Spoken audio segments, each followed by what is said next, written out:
In this lesson, we're going to talk about basics of radio communications. It's a little bit different type of a lesson because there's not really anything on the screen. You're just listening to my voice.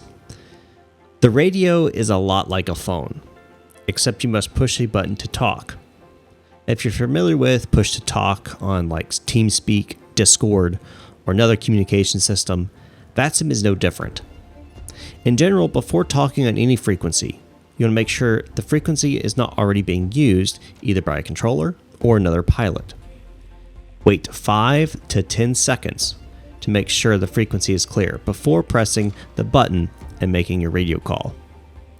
The last thing a controller wants is two pilots talking at the same time and not being able to understand either of them, while also, as a pilot, you hear a very annoying tone over the radio when two pilots key up at the same time.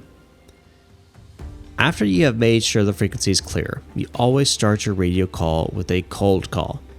This is when you're initiating your first communications with a controller and not being handed off. We'll get to that in just a second.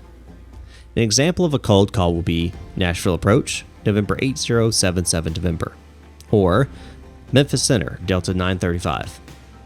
These are what are called cold calls because you're not giving any information nor receiving any information other than saying, "Hey you, this is me."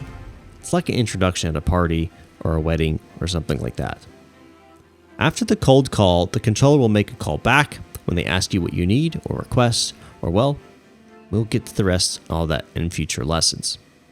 The only time you wouldn't make a cold call really is whenever you're already communicating with the controller or you're being handed off from one controller to another controller, or you're being told to monitor a frequency. Lastly, always be listening.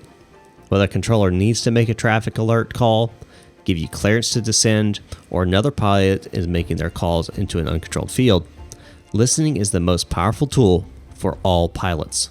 Listen to the frequency. Before we wrap up this lesson, it's important to understand how VATSIM controllers operate. Center controllers control all controlled airspace underneath them.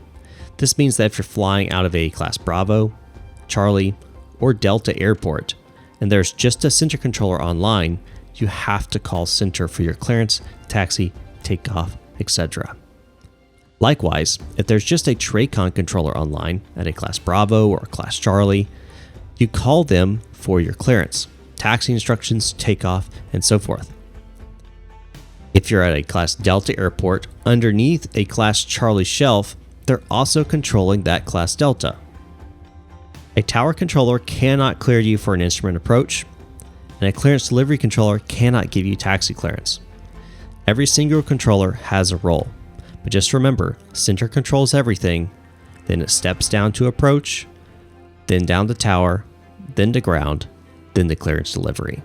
So if you're at a controlled airport and there's clearance delivery, you contact them first. If they're not there but ground is, you contact ground.